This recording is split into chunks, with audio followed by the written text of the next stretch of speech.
महाराष्ट्र में आज कुछ ऐसा हो रहा है जो मानवता के नाम पे, राष्ट्रीयता के नाम पर शर्मसार करने वाला है। महाराष्ट्र में अभी जिस प्रकार की घटनाएं हो रही है, जो इशू लेकर वहाँ पर राजनीति की जा रही है, मुझे ऐसा लगता है ये एक शर्मनाक बात है।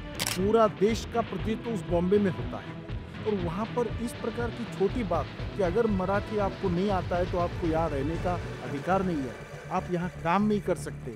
और ये कौन कहेगा? अपने हाथ में गुंडागर्दी कर कर कानून अपने हाथ में लेकर इसका एग्जीक्यूशन करने वाले लोग। राज ठाकरे के बड़ा होने में आपकी पार्टी का भी कुछ अपराध माना जाए क्या? बाला साहब ठाकरे जी का वो व्यक्तित्व था जो देश के एकता व अखंडता के प्रति एक समर्पित था। वो जो बात बोलते थे उसमें वजन रहता था। आज इन दोनों भाइयों के रोल, उनकी भूमिका है, उनके बदलते तेवर, ये अगर देखें तो इसमें कंसिस्टेंसी नहीं है। उद्धव ठाकरे के मुख्यमंत्री रहते हुए एक कमेटी की रिपोर्ट पर लिया गया था, तो ये जो पीछे हटना, मतलब भाजपा भी डरी थोड़ा इस पर।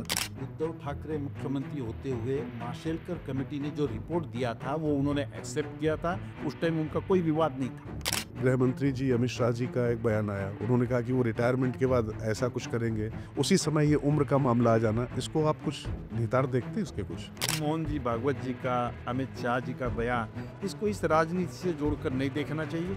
कई बार राजनीति में लोग अपना बातें सिद्ध करने के लिए कहीं का पत्थर कहीं का रोड़ा, भानुमति ने कुंभा जोड़ा। मोदी के बाद भाजपा, क्या, कब तक और कैसे? भारतीय जनता पार्टी को नेताओं की कोई कमी नहीं है, ना आज भी है ना आज पहले भी कभी थी। प्रधानमंत्री नरेंद्र मोदी इतने देशों की यात्रा कर रहे हैं, लेकिन जब ऑपरेशन सिंदूर हुआ, पहलगाम हुआ, तो उसके बाद कोई देश हमारे साथ नहीं खड़ा था। नरेंद्र सरेंडर की भाषा बोलने वाले राहुल गांधी जी को ये सोचना चाहिए, नरेंद्र मोदी ये एक पार्टी के नेता नहीं है, वो देश के प्रधानमंत्री हैं।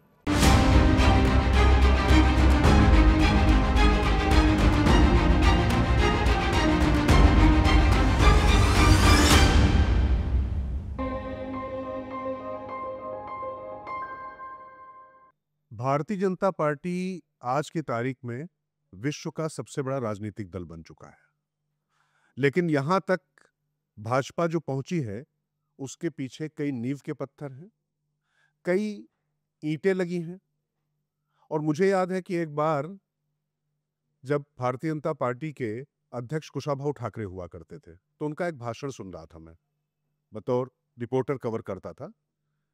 तो ठाकरे जी का एक वाक्य था कि जो लोग अखबारों की सुर्खियां बन रहे हैं, जो लोग टीवी के पर्दे पर आ रहे हैं, दरअसल उनके पीछे जो शक्ति है उसको समझने की आवश्यकता है, और भारतीय जनता पार्टी की ताकत वही है।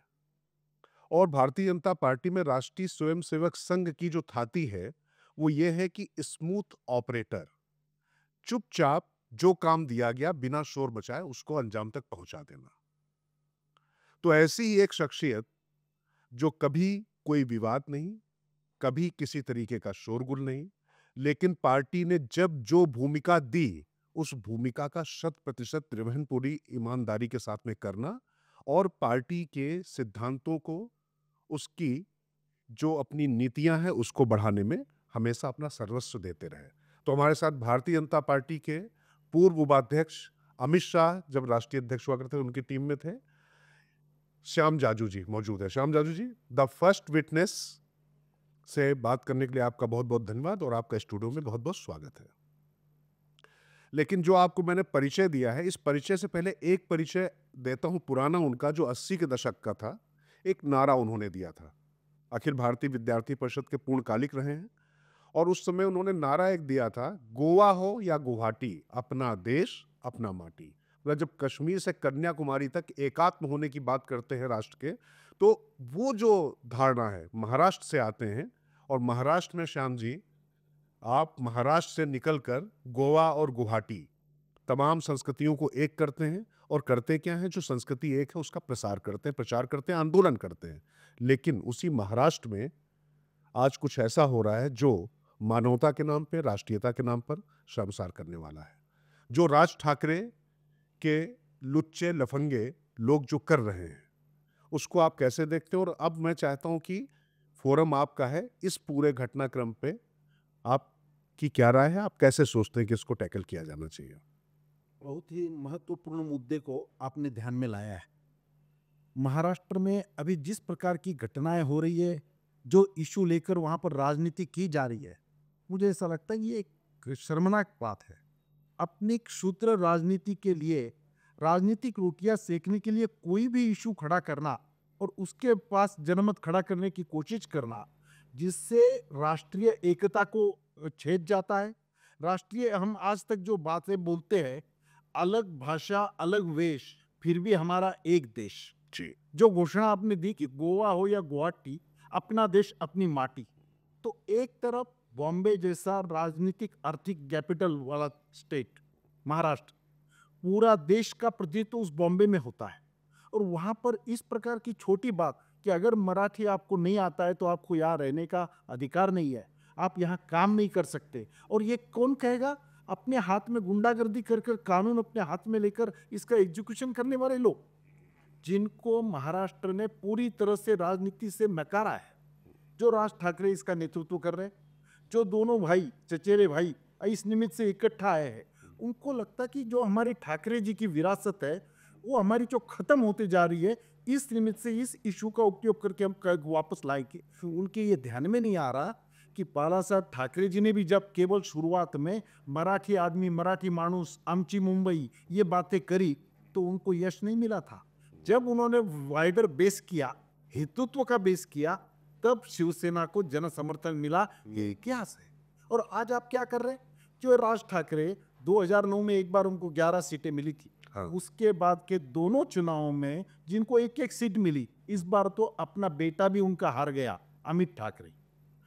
उवाठा, जिनके उद्धव ठाकरे के पार्टी को 5वें नंबर के वोट मिले, भाजपा पहला नंबर आया, बाद में अजित पवार की पार्टी आई, वो शिवसेना की आई, एकनाथ शिंदे, बाद में उबाठा का नंबर आया शरद पवार के बाद। तो ऐसी जिनका जनमत लोगों ने जिनको नकारा है, वो ऐसे इशू खड़ा कर कर लोगों में वैमनस्य पैदा करके, द्वेष की भावना निर्माण करके इस प्रकार का वहां पर वातावरण करते हैं, इसको जनता ने नकारा है। और जिस प्रकार से राज ठाकरे वहां गुंडागर्दी कर रहा है, उनको भी ये सोचना चाहिए। आज मराठी आदमी भी पूरे देश में नहीं, पूरे विश्व में है, और मराठी आदमी कभी इतना छोटी सोच वाला नहीं रहा है। आज तक कितने वो बॉम्बे, वो हिंदी फिल्मकारों का वहां पर गढ़ है कि वहां पर पूरे देश के उद्योगपति वहां पर जाते हैं, आर्थिक कैपिटल है वो हमारी। स्थानीय भाषाओं को लेकर प्रोत्साहन देने के लिए इस सरकार ने नई नीति में स्थानीय भाषा को प्राधान्य देना चाहिए, अनिवार्य करना चाहिए, ये बोला है। सेकंड भाषा के रूप में अंग्रेजी को रखा है। अरे वैकल्पिक भाषा के रूप में जब हिंदी को रखा है, और हिंदी आज देश में 90% लोग हिंदी समझते हैं, उस हिंदी का आप तिरस्कार कर रहे हो। और तिरस्कार करते हुए इस लेवल पर जाकर कि जनता उसको पसंद नहीं करती, ये मराठी अस्मिता नहीं है, ये हिंदी का विरोध है। और इंग्रजी इससे अनिवार्य होते हुए इंग्रजी के बारे में कुछ नहीं बोलेगी। और इस प्रकार के छोटे लोगों को रास्ते पे पकड़ना, गुंडागर्दी करना, मारना और अपना एजेंडा सिद्ध करना, इसलिए आज ध्यान में आ रहा है यह आंदोलन खत्म हो गया। महाराष्ट्र की जनता ने भी इसको अप्रिशिएट नहीं किया है। श्याम जी, राज ठाकरे का भी आपने नाम लिया। राज ठाकरे, जब आप बता रहे हैं कि 2011 में इतनी सीटें लेकर आए थे, तो राज ठाकरे के बड़ा होने में आपकी पार्टी का भी कुछ अपराध माना जाए क्या? क्योंकि माना जाता था कि उनके संबंध भारतीय जनता पार्टी के न सिर्फ शीर्ष नेताओं से थे, लगातार उनका आना जाना भी होता था तमाम जगह पर, और कहीं ना कहीं उनको समर्थन भी था। लेकिन राज ठाकरे धीरे धीरे वो ऐसा लगने लगा था, अगर देखा जाए तो प्रधानमंत्री जब नरेंद्र मोदी बने, उससे पहले मोदी का जब यशगान करने वाले लोगों में भी राज ठाकरे हुआ करते थे। लेकिन राजनीति से जब वो हाशिए में गए, तो उन्होंने एक बार फिर से जब आज बात कही है कि जो काम बाला साहब नहीं कर पाए, वो देवेंद्र फडणवीस ने कर दिया, हम दोनों भाइयों को साथ में ला दिया। तो अब ठाकरे परिवार क्या जब एक हुआ है, और बार बार ये चर्चाएं चलती रहती है कि ठाकरे परिवार को एक बार फिर से क्या भारतीय जनता पार्टी के साथ लाया जाए, क्योंकि बहुत नैसर्गिक एलाई रहे हैं। और उस समय बाला साहब ठाकरे और भाजपा साथ में थे, जब भाजपा को तमाम राजनीतिक दल अछूत माना करते थे। तो क्या वो जो पुरानी लीगेसी है, उसके मद्देनजर अभी भी कोई सॉफ्ट कॉर्नर है, या इन लोगों ने सारी हदें तोड़ दी हैं? जहाँ तक बाला साहब ठाकरे जी का नाम आता है, बाला साहब ठाकरे जी का वो व्यक्तित्व था जो देश के एकता व अखंडता के प्रति एक समर्पित था। इस विषय में उन्होंने कभी कॉम्प्रोमाइज नहीं किया। देश की सभ्यता, संस्कृति और धर्म के प्रति जागरूक ऐसा वो व्यक्तित्व था। वो जो बात बोलते थे उस पे वजन रहता था। आज इन दोनों भाइयों के रोल, उनकी भूमिका है, उनके बदलते तेवर, ये अगर देखें तो इसमें कंसिस्टेंसी नहीं है। राज ठाकरे जी ने गुजरात मॉडल की चर्चा की थी, उसके बाद अपने राजनीति में जब जब भी अपने सुविधा से भूमिका लेना और जनता के सामने जाना, जनता इतनी, महाराष्ट्र की जनता इतनी अलर्ट है, वो ये बातें बर्दाश्त नहीं कर सकती। वही उद्धव ठाकरे की स्थिति है। केवल अपने मुख्यमंत्री पद का सपना पूरा करने के लिए अपने पिताजी की फिलॉसफी को, सिद्धांतों को तिलांजलि देकर जिस प्रकार की राजनीति उन्होंने की है, आज महाराष्ट्र से उद्धव ठाकरे वाली, उद्धव बाला साहब ठाकरे वाली शिवसेना भी आज खत्म हो गई है। उस शिवसेना में दो छेद हुए हैं, मेजर लोग तो सब इधर निकल कर आ गए। तो लोग अपनी फिलॉसफी से, सिद्धांत से कॉम्प्रोमाइज करना नहीं चाहते। केवल मुंबई, ये मराठी, या इसे खत्म हो गए। आज पूरे देश में, देश के सभी राज्यों के राजधानियों में सब प्रकार के लोग वहां पर जाते हैं। सब उत्तर प्रदेश के जाएंगे, बिहार के जाएंगे, राजस्थान के जाएंगे और वहां अच्छी तरह से जमकर काम करेंगे। और ये गलत भी क्या है? एक देश में ये तो नेचुरल होना ही चाहिए।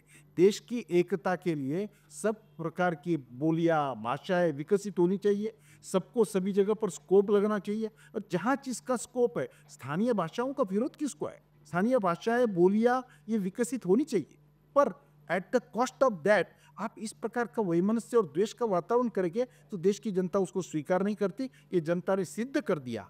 और केवल अभी आने वाले निगम के चुनाव, मुंबई कारपोरेशन के चुनाव, इसको देखकर जिन दोनों भाइयों का अपना बेस खत्म हो गया है, अपनी जमीन खिसक गई है, वो अगर इकट्ठा आएंगे और लोग उनको समर्थन कर देंगे, अगर कोई इस ऐसे जासे में होंगे, तो लोग इतने आसान नहीं है। लोग समझ रहे आपका एजेंडा क्या है, आप करना क्या चाहते हैं, और आपका एजेंडा सिद्ध करने के लिए कौन सा इशू आप पकड़ रहे हैं, लोग इसका कभी भी समर्थन नहीं कर सकते। चलिए, हो सकता है कि उनको लगता हो कि सब साथ में आए, तो गलतफहमी का इलाज तो हकीम लुकमान के पास नहीं था। लेकिन मुझे एक बात याद आ रही कि बाला साहब ठाकरे जब जीवित थे तो प्रमोद जी वहाँ पर थे, तो मैंने उनसे रिक्वेस्ट की। आपको याद होगा जब वहाँ पर अधिवेशन हुआ था तो उसमें गया, तो मैंने कहा एक बार उनसे मिलवा दीजिए। तो जब वो मिलवाने गए तो मुझे याद है कि उत्तर प्रदेश के तमाम शहरों के और तमाम लोगों के उन्होंने नाम ऐसे गिनाए। और जब मैंने उनसे पूछा कि ये जो मराठी मानुस का मतलब है, तो एक बात वो लगातार कहते थे, बहुत वायरल भी था, कि कुल मिला के जब बात भारतीयता की हो, राष्ट्र की हो, तो फिर स्थानीयता का कोई मतलब नहीं रह जाता है। परंतु अब एक बार ये जो भाषाई जो ये विवाद शुरू हुआ है, श्याम जी, आपको लगता है कि वाकई जो महाराष्ट्र की जनता है, क्या उससे ये जुड़ता हुआ दिखाई पड़ता है? शायद यही कारण है कि देवेंद्र फडणवीस जी जो मुख्यमंत्री हैं, और उन्होंने तुरंत जो है तीसरी भाषा जो अनिवार्य हिंदी करने की बात थी, उस फैसले को वापस लिया, जबकि वो फैसला उद्धव ठाकरे के मुख्यमंत्री रहते हुए एक कमेटी की रिपोर्ट पर लिया गया था। तो ये जो पीछे हटना, मतलब भाजपा भी डरी थोड़ा इस पर? उद्धव ठाकरे मुख्यमंत्री होते हुए माशेलकर कमेटी ने जो रिपोर्ट दिया था वो उन्होंने एक्सेप्ट किया था। उस टाइम उनका कोई विवाद नहीं था। पर इस बार जो उन्होंने विवाद किया, उनकी पार्टी जब कमजोर होती दिखी उनको, तो उनको ऐसा लगा कि इस प्रकार का इशू खड़ा कर कर लोग हमारे साथ आ जाएंगे और हम अपना मकसद पूरा कर लेंगे। और लोगों ने ये बता दिया है। और ये क्या, आज तक केवल मराठी मानूस और ऐसी बातें करना, और व्यवहार में आप शिवसेना की ओर से राज्यसभा में जो जो लोग गए, उनकी अगर सूची आप देखेंगे, कौन गए? संजय निरुपम गए, कौन गए? राम जेठमलानी गए, कौन गए? प्रियंका चतुर्वेदी गई। ये कोई मराठी लोग हैं? इनको भी मराठी आती है बोलना? वह तो, पर अपने व्यवहार में बात अलग और करने में बात अलग। तो आज तक इनका ऐसा व्यवहार रहा है, इसलिए वो केवल मुंबई कारपोरेशन का जो एजेंडा ध्यान में रखकर जो इशू उन्होंने खड़ा किया, लोग उसके साथ नहीं है, लोगों ने उसको मना किया और वो आंदोलन सक्सेस नहीं हो रहा है। जहाँ तक देवेंद्र फडणवीस की बात है, उन्होंने मराठी का इस बार तो मैं आपका ध्यान दिलाना चाहता हूँ, दिल्ली के देश की राजधानी में मराठी साहित्य सम्मेलन हुआ। केंद्र की सरकार ने उसको उसमें बड़ा कंट्रीब्यूशन दिया। और नरेंद्र मोदी जी को उद्घाटन करने गए, शरद पवार जी और नरेंद्र मोदी जी एक मंच पर लोगों ने देखे। और नरेंद्र मोदी जी ने मराठी संस्कृति, मराठी कल्चर, मराठी रीति नीति, कार्य पद्धति, इसका जिस प्रकार से उल्लेख किया, संत महंतों के साहित्यों का जिस प्रकार से वर्णन किया, तो लोग भी देखते रह गए। इतनी मराठी समृद्ध भाषा है, मराठी का अपमान हम करना नहीं चाहते। वही अभी एक 7 दिन का समापन सप्ताह करके फडणवीस जी ने वही किया। मराठी का अपमान नहीं करना है, पर जो तीसरी वैकल्पिक भाषा के रूप में हिंदी आएगी और आएगी आने वाले दिनों में, उस पर एक कमेटी उन्होंने स्थापित की है और इस इशू का राजनीतिकरण करके अपनी राजनीतिक रोटियां सेकने वालों का आवाज उन्होंने बंद कर दिया है। अच्छा देखिए, मराठी संस्कृत की बात जब श्याम जाजू जी कर रहे हैं तो उसमें व्यक्तिगत 2-3 चीज़ें मुझे बहुत ज़्यादा उससे जोड़ती हैं। मैं तो पूरी तरीके से हिंदी भाषी हूँ। लेकिन मुझे लगता है कि अगर शिवाजी सावंत को किसी ने नहीं पढ़ा भारतीय साहित्य में, तो वो साहित्य के ककाहरा से आगे बढ़ नहीं सकता है। अगर युगंधर आपने नहीं पढ़ी, मृत्युंजय आपने नहीं पढ़ी, छावा अगर आपने नहीं पढ़ी, तो इन पुस्तकों को पढ़े बगैर आप भारतीय साहित्य कितना विराट है, या यूँ कहें कि जैसे श्री कृष्ण ने जो विराट स्वरूप दिखाया था कौरवों की सभा में, तो इस साहित्य का वो विराट स्वरूप आप देखते हैं। लेकिन अगर उसका अन्य भाषाओं में अनुवाद ना हुआ होता, हिंदी में मृत्युंजय या छावा या मैं कह रहा हूं कि युगंधर जितनी बिकी हैं, उतनी तो मराठी या किसी अन्य भाषा में नहीं बिकी, ना अंग्रेजी में बिकी है। इसी तरीके से अगर दलित साहित्य की हम बात करें तो शरण कुमार लिम्बाले की अक्करमाशी, वो अगर दलित साहित्य का आप आगे नाम लेंगे, अगर उनका अनुवाद ना हुआ तो वो कहाँ जाते हैं। ये बात हो रही कि भाषाएं नहीं, भाव महत्वपूर्ण होते हैं, और वो भाव ही देश को एक तरीके से जोड़ता है। संत तुकाराम, संत ज्ञानेश्वर के बगैर जो है भारतीय संस्कृति को क्या आप पूरी तरीके से कर सकते हैं। लेकिन इससे जुड़ा हुआ बीएमसी, थोड़ा सा फिर से प्रैक्टिकल उस पर आते हैं श्याम जी। बीएमसी 75,000 करोड़ का बजट है उसका। तमाम राज्यों की विधानसभाओं का इतना बजट नहीं होता है। अब ये 75,000 करोड़ के लिए जो पूरा दोनों भाई एक साथ आए, मेरा प्रश्न यही है, क्या वहाँ की जो स्थानीय जनता है उसको क्या ये खतरा वाकई महसूस हो रहा है कि उनकी मराठी भाषा, मराठी संस्कृति, क्या उसमें दूसरे राज्यों के लोग, क्योंकि 1960 के दशक की जो बार बार बाला साहब ठाकरे ने जो आंदोलन चलाया था, अब गुजरात अलग हो चुका है और पश्चिम कर्नाटक अलग हो चुका है, लेकिन क्या वो भाव या कहीं अंदर वो ग्रंथि अभी भी बची हुई है, या मराठियों ने इस बार इसका तिरस्कार किया? कोई भी भाषा का वैभव केवल वो बोलने तक सीमित नहीं होता। अभी आपने जो मराठी कादंबरियों का उल्लेख किया है, ये सांस्कृतिक सामाजिक एकता का प्रतीक होता। हर जगह का व्यवहार, उनके रीति रिवाज, उनके सेलिब्रेशंस अलग अलग होते होंगे, पर सब में भाव एक होता है। मुझे ऐसा लगता है कि भाषा ये बड़ा प्रभावी माध्यम है, ये सिद्ध करता है। आज एक भी स्टेट देश का ऐसा नहीं है जहाँ मराठी आदमी नहीं है। मराठी साइंटिस्ट, मराठी साहित्यकार, मराठी संगीतकार, इतने लोगों का सम्मान होता है, पूरे देश में होता है। ये लोगों ने किया है। तो मुझे ऐसा लगता है कि अपनी भाषा को संकीर्ण करके इन्होंने जो इशू खड़ा किया, इससे उल्टा भाषा का महत्व कम हुआ है और भाषा को उन्होंने पीछा किया है। भाषा पर किसी की मोनोपोली है क्या? केवल एक स्टेट पे किसी की मोनोपोली है? कल मैं तमिलनाडु जाऊं, कल मैं केरला जाऊं और मुझे मलयालम नहीं आती, मुझे तमिल नहीं आती, तो ये मेरा गुनाह है?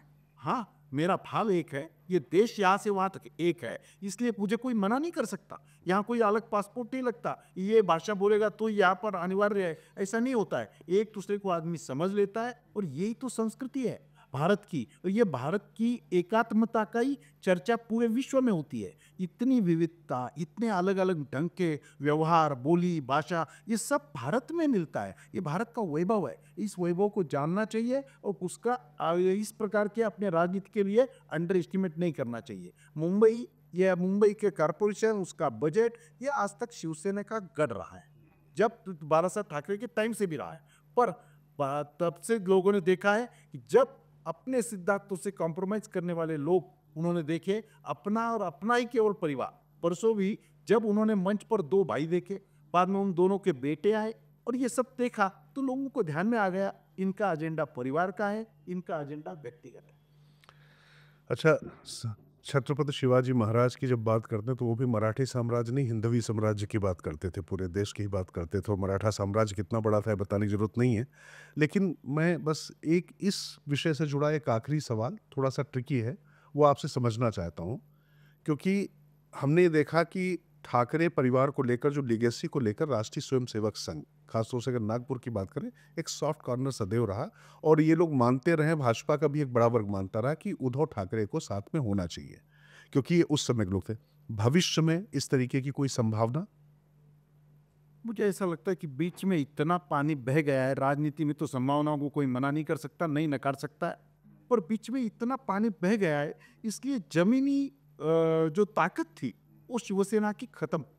आपने शिवाजी महाराज का उल्लेख किया, मैं आपके ध्यान में दिलाना चाहता हूँ, वो संजोग से वो ऑर्गेनाइज करने वाली कमेटी का मैं अध्यक्ष था। जी। लाल किले पर शिवाजी महाराज का जानता राजा का कार्यक्रम हमने किया और 7 दिन हमें कम पड़े। पूरे दिल्ली के और सब भाषा के लोग वहाँ देखने आते थे। जी। शिवाजी महाराज का व्यक्तित्व ये कोई एक प्रदेश तक सीमित नहीं था, बिल्कुल। पूरे देश के लिए और हिंदुत्व के लिए उन्होंने जो काम किया है उसके सभी जगह सराहना होती है, अप्रिसिएशन होता है।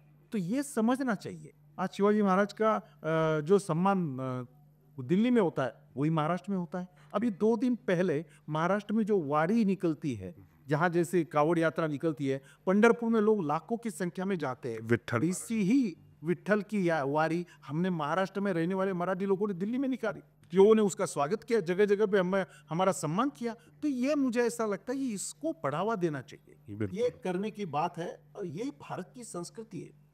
ठीक है, चलिए अब ये भारतीय संस्कृति को मुझे लगता है कि जितना बेहतरीन तरीके से श्याम जी ने समझाया मराठा परिप्रेक्ष्य में, यहाँ अब इस विषय से थोड़ा आगे बढ़ते हैं। थोड़ा सा मैं व्यक्तिगत जीवन पर आऊँगा श्याम जी, है क्या? क्योंकि आप भारतीय जनता पार्टी के उन नेताओं में कि मेरे भी आपसे लगभग 2 दशक से ज़्यादा संबंध हो चुके हैं, 2.5 दशक हो चुके हैं, तब से आपसे मेरा परिचय है, लेकिन आपके बारे में बहुत कम लोग जानते हैं। हम ये जानते हैं कि उत्तराखंड में ऐतिहासिक विजय मिली तो आपको उसके प्रभारी थे, इतनी सीटों की हम अपेक्षा नहीं कर रहे थे। पंजाब के भी आप प्रभारी रहे, हिमाचल के भी आप प्रभारी रहे।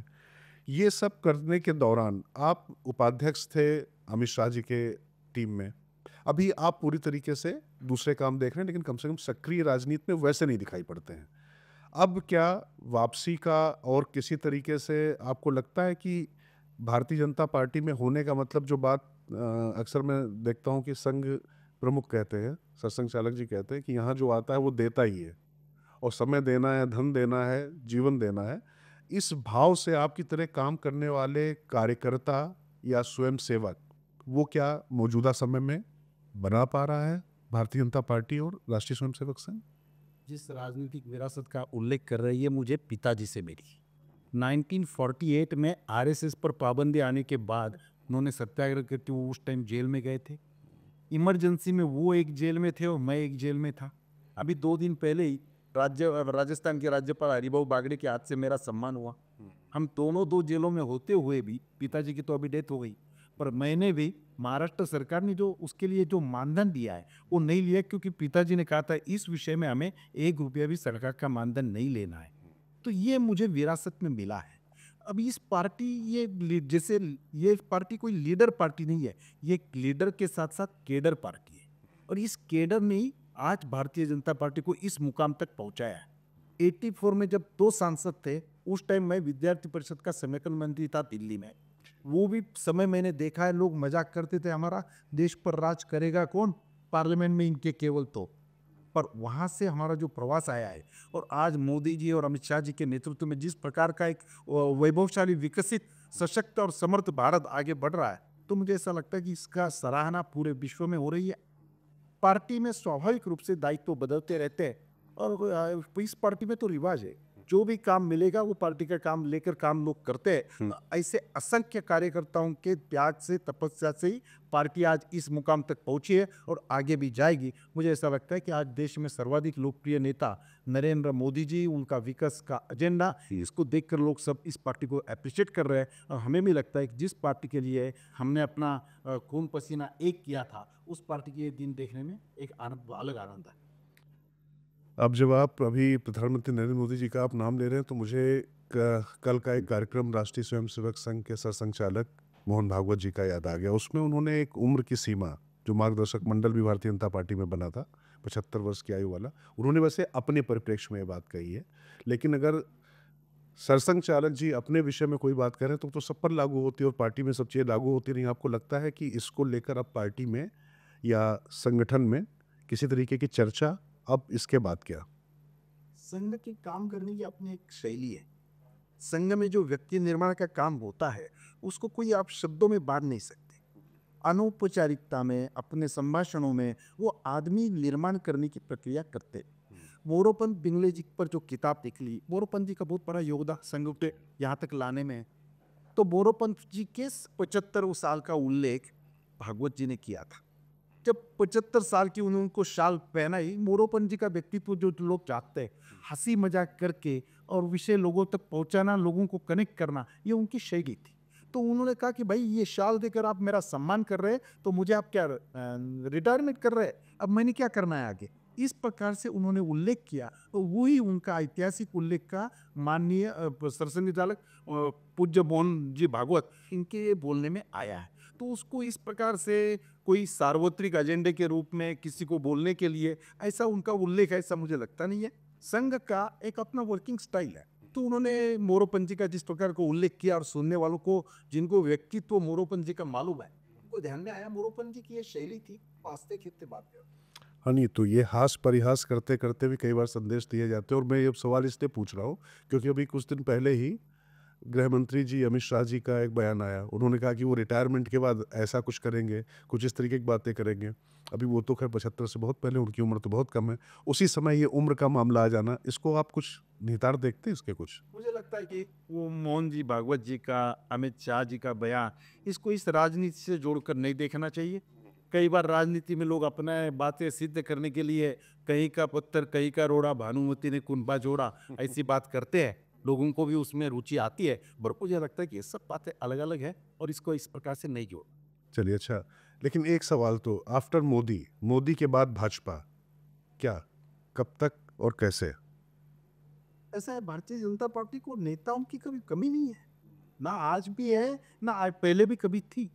विपक्ष में भी थे तो इस पार्टी के पास अच्छा कैडर था, क्योंकि ये पार्टी कैडर पार्टी है। लोगों को आज हमारी लीडरशिप के रैंक भी आप देखेंगे तो जिनके घर में राजनीति नहीं थी, ऐसे सामान्य घरों में से लोग लाकर उनको इस प्रकार के इस मुकाम पर पहुंचाना, ये इस पार्टी का बहुत बड़ा योगदान इस देश के राजनीति में है।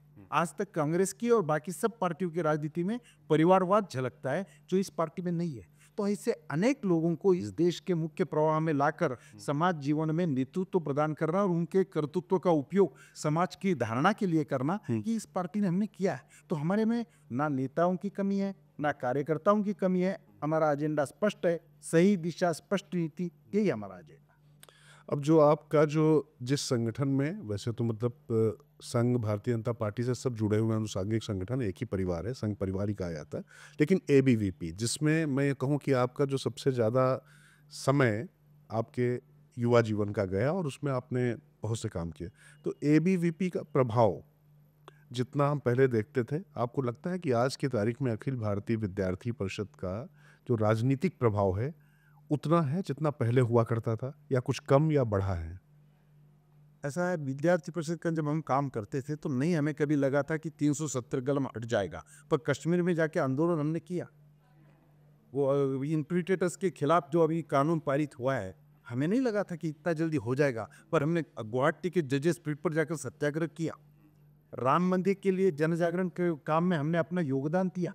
ये सब बड़े बड़े एजेंडे जो है, ये करने का प्रशिक्षण विद्यार्थी परिषद के उस एज में, जो एज कुछ कर दिखाने की हिम्मत करता है, कुछ समझता है, और उस समय जो व्यक्तित्व का निर्माण होता है, स्वाभाविक रूप से आज भी भारतीय जनता पार्टी के लीडरशिप में काफी लोग विद्यार्थी परिषद की कैडर से आए हुए आज आपको दिख रहे हैं। समाज जीवन के सभी क्षेत्र में दिख रहे हैं, वनवासी क्षेत्र में दिखेंगे, अलग अलग क्षेत्रों में वो काम करते हैं, राजनीति के लोगों के ध्यान में आते हैं। तो मुझे ऐसा लगता है कि विद्यार्थी परिषद की उपयुक्तता आज भी लोगों के ध्यान में आ रही है। अभी अभी 26 जून के हमने कार्यक्रम किए थे, तो हमें ध्यान में आया इमरजेंसी की लड़ाई भी विद्यार्थी परिषद ने इतनी जोरदार लड़ी थी, और उसका ही स्वाभाविक परिणाम जयप्रकाश नारायण, फिर जनता पार्टी और फिर देश का जो इतिहास बना है, तो इसमें बहुत ऐतिहासिक भूमिका विद्यार्थी परिषद में की है। और विद्यार्थी परिषद से ट्रेंड हुए हुए लोग आज समाज के अलग अलग जीवन में अपना नेतृत्व प्रदान कर रहे हैं, समाज में अपना काम कर रहे हैं। अच्छा, अब श्याम जाजू जी के बारे में थोड़ा सा अपना व्यक्तिगत अपना एक अनुभव बताते हुए उनसे एक सवाल भी पूछूंगा। दरअसल जब हम लोग दिल्ली में भारतीय जनता पार्टी की रिपोर्टिंग किया करते थे, तो 11 अशोक रोड पे पहले भारतीय जनता पार्टी का दफ्तर था। उसके ठीक बगल में बापू देवदास आपटे जी का मकान था, और श्याम जाजू जी वहाँ पर कार्यालय में बैठे मिलते थे। अच्छा, ऐसा कभी हुआ नहीं कि हम लोग गए हों? आप यकीन मानिए कि सवेरे 10 बजे से लेकर सवेरे 5-6 बजे तक तो मिनिमम श्याम जी वहाँ पर कार्यालय में बैठे मिलेंगे या किसी मीटिंग में होंगे। और कम बोलना, सवाल पूछा गया हाँ नहीं, तो हम लोग अक्सर मजाक भी करते थे। वो कहते थे कि श्याम जी आप मतलब जो है मतलब क्या मौन व्रत धारण किए हुए हैं, इस तरीके की बातें किया करते थे। लेकिन वो शख्स वो थे जिन्होंने एबीवीपी के लिए आंदोलन भी किया, और जब ज़रूरत होती तो अब अभी आप उनको सुन ही रहे हैं, आप जान ही रहे हैं कितने मुखर हैं, प्रखर हैं। तो ऐसा नहीं, जितना बोलना उतना बोलते हैं। लेकिन अब ये सवाल मेरा इससे जुड़ा हुआ है। अभी आज की तारीख में भारतीय जनता पार्टी का बहुत अच्छा दफ्तर बन गया, पंडित दीनदयाल उपाध्याय मार्ग पर बन गया है, और मैं कहूँ कि तमाम राजनीतिक दलों के लिए वो प्रेरणा स्रोत रहा। उसके बाद कांग्रेस का भी बना, दूसरे राजनीतिक दल भी बना रहे। लेकिन 2002 से 2005 के बीच में कार्यालय सचिव जब आप हुआ करते थे, और ये बहुत महत्वपूर्ण भूमिका इस लिहाज से होती थी क्योंकि इसका कुछ हिस्सा ऐसा था जब पार्टी सरकार में भी थी, और कुछ हिस्सा ऐसा था जब सरकार से वो बाहर जा चुके थे। तो तब नेताओं का रवैया, पार्टी की कार्यप्रणाली, इसमें तब में और अब में किस तरीके का अंतर आया? ये मतलब परिष्कार हुआ है, परिमार्जन हुआ है, या आपको लगता है कि बतौर कार्यकर्ता कुछ कहीं ना कहीं कोई ह्रास भी देखते हैं आप? आपने जो उल्लेख किया, 6 राष्ट्रीय अध्यक्षों के साथ काम करने का मुझे मौका मिला। अटल बिहारी वाजपेयी जी जब प्रधानमंत्री थे तब मैं केंद्रीय कार्यालय का प्रभारी बन के यहाँ पर आया था। भारतीय जनता पार्टी के इतिहास में सबसे बड़ा लंबा कार्यकाल मेरा रहा है। 11 साल मैं कार्यालय का प्रभारी रहा और 18 साल उस कार्यालय के प्रीमाइसेस में रहा। तो स्वाभाविक रूप से अब प्रायोरिटी वही होने के कारण पूरे देश के कार्यकर्ताओं का मुझे संबंध आया। नेताओं से संपर्क आता था, वैसे कार्यकर्ताओं से भी आता था, और अच्छा काम, अच्छा कार्यकाल देखने का मौका भी मुझे मिला। जब जब मुझे पंजाब का प्रभार मिला तब वहाँ पर अकाली और भाजपा की सरकार थी। हिमाचल का प्रभार तब हमारी सरकार वहाँ पर थी। उत्तराखंड का मिला तब कांग्रेस की सरकार थी, पर उसके बाद तुरंत पहला चुनाव हुआ तो ऐतिहासिक जीत भी, हमें 70 में से 57 सीटें हमने जीती। दिल्ली का जब प्रभार था तो दिल्ली की कारपोरेशन हमने 3 बार, दिल्ली की सातों की सातों लोकसभा सीटें हमने जीती। तो दिल्ली तो भाजपा का पुराना गढ़ रहा है। तो उस टाइम की जो कार्य पद्धति और आज की कार्य पद्धति, मुझे लगता है कि कार्य पद्धति का आत्मा वही है। आज पार्टी बड़ी हो गई है। आज जहाँ नया कार्यालय हमारा बना है उस जगह का चयन करने का भी काम हमारे माध्यम से हुआ था जब मैं यहाँ का कार्यालय प्रभारी था।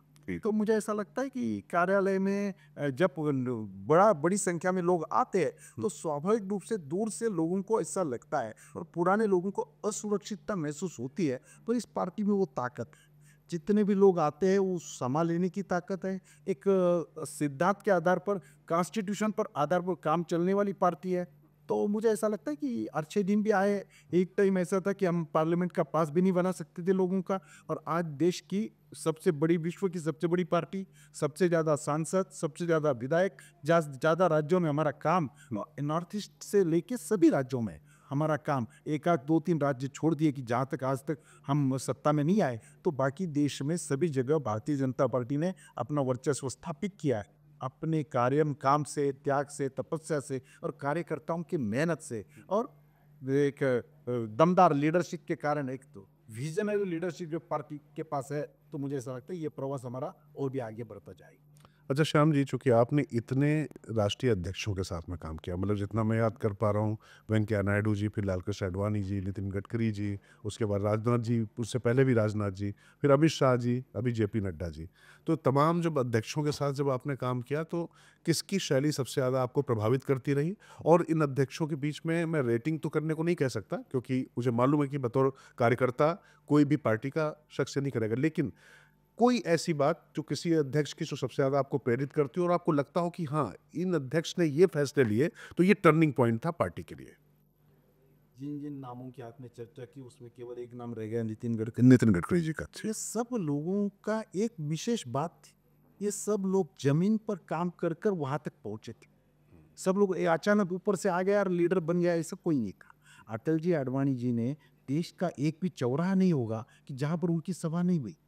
इतने कठिन परिस्थितियों में उन्होंने काम किया और पार्टी का खड़ा किया। उनके समय किए हुए आंदोलन सब लोग जानते हैं, और अटल जी तो सबसे ज्यादा लोकप्रिय नेता उसी भी टाइम थे। अपार्ट फ्रॉम पार्टी पॉलिटिक्स भी लोग उनको चाहते।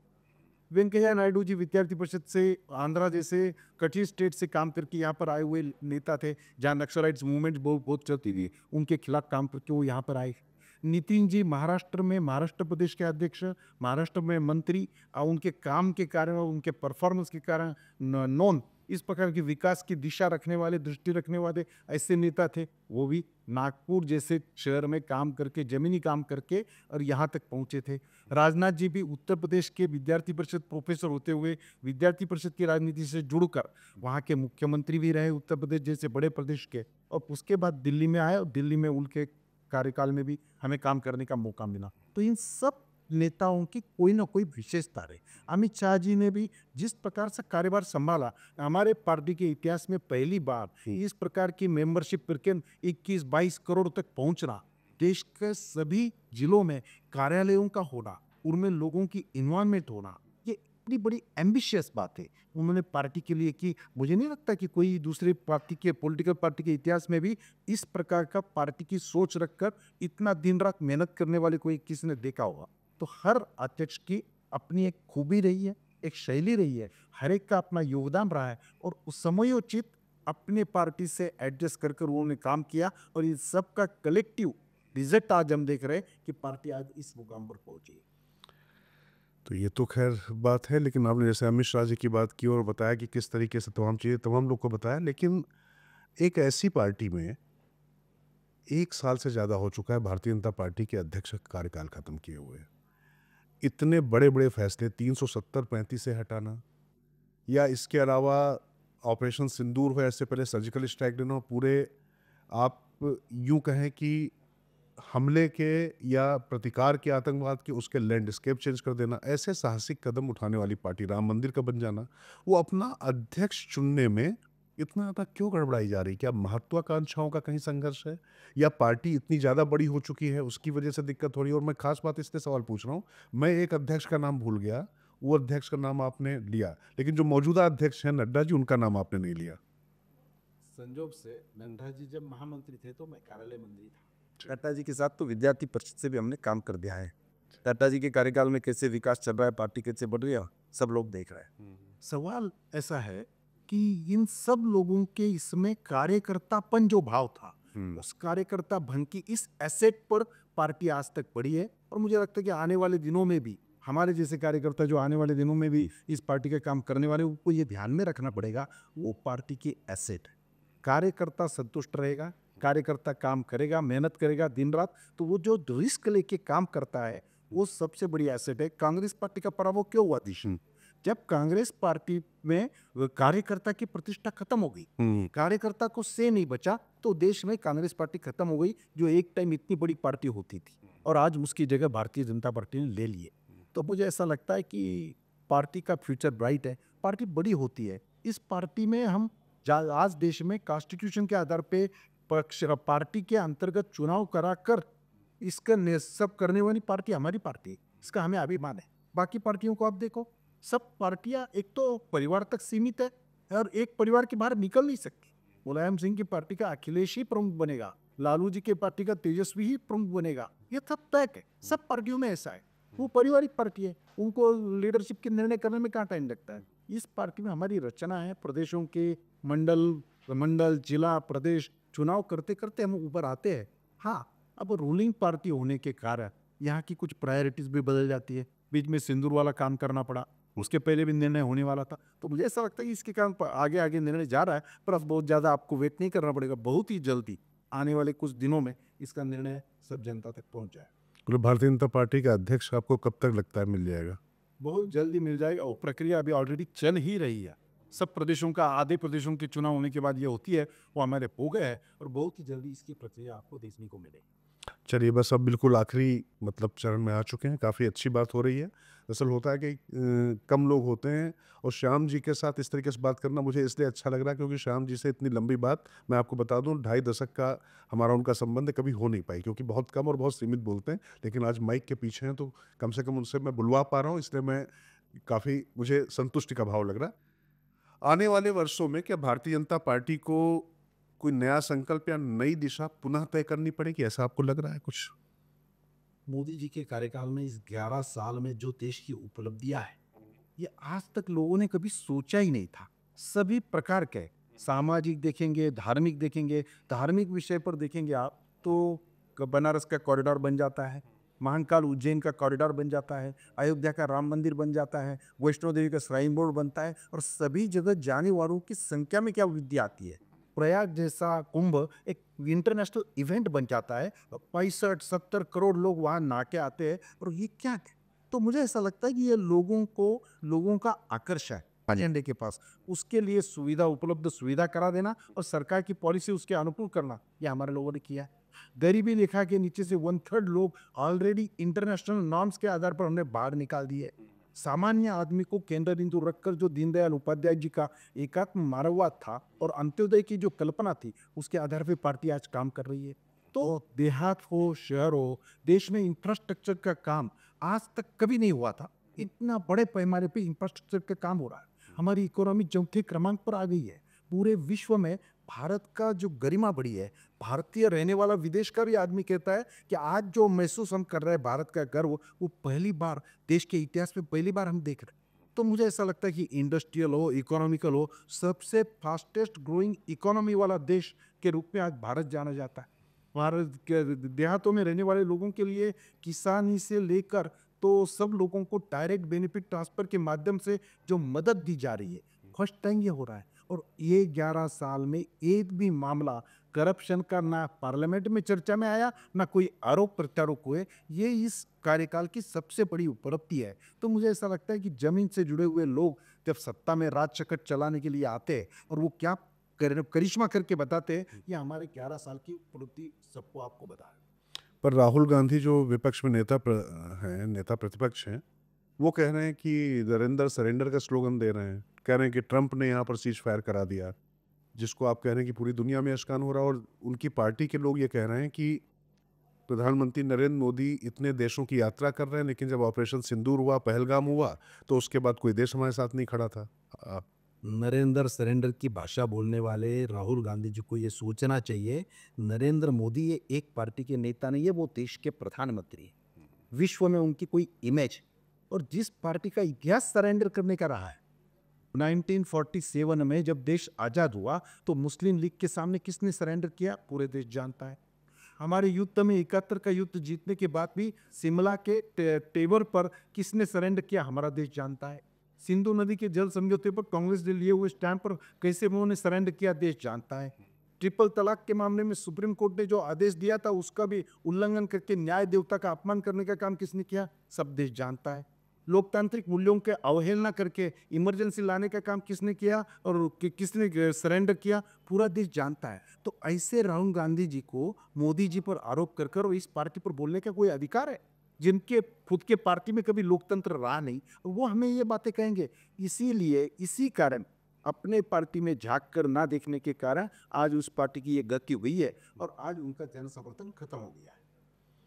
चलिए, तो अब अगर मैं आपसे ये पूछ लूं कि मुख्यमंत्री इस समय भारतीय जनता पार्टी के इतने हैं, कभी नहीं हुआ करते थे। आपने खुद ही कहा कि मतलब कभी पार्लियामेंट का जो है आप बास नहीं बना पाते थे, आज नई पार्लियामेंट बना खड़ी कर दी आपकी पार्टी के प्रधानमंत्री ने।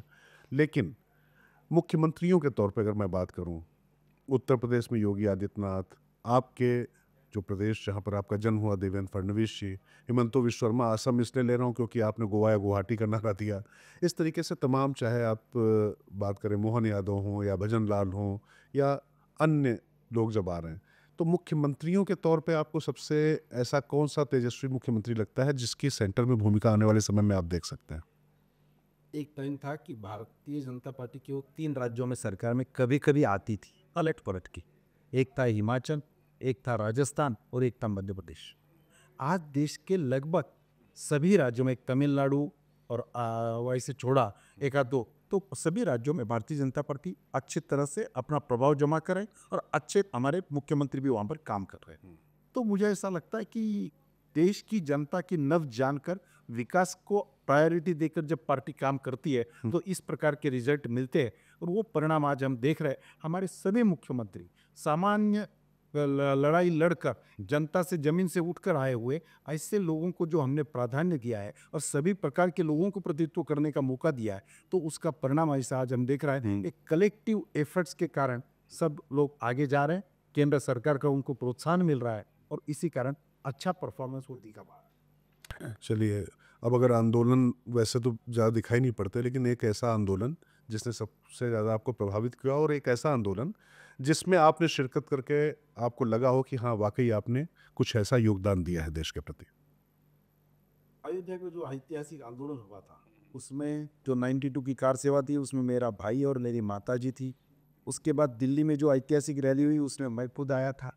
इन सब बातों में मुझे ऐसा लगता है कि आज तक के राजनीतिक जीवन में सबसे बड़ा सामाजिक और राजनीतिक आंदोलन कुछ कोई अप्रत्यक्ष देखने को मिला है, वो अयोध्या का आंदोलन था। और अपने सामने उसका विजय हम देख पा रहे हैं। और इतना भव्य मंदिर, संयोग से मैं उसी दिन 22 तारीख को, जनवरी को, उसी अयोध्या में मौजूद था। और इन सब घटनाओं के हम साक्षी होने का स्वाभाविक रूप से हम भाग्यवान खुद को मानते हैं कि ऐसा कार्यकाल में भी हमें देखने को मिला।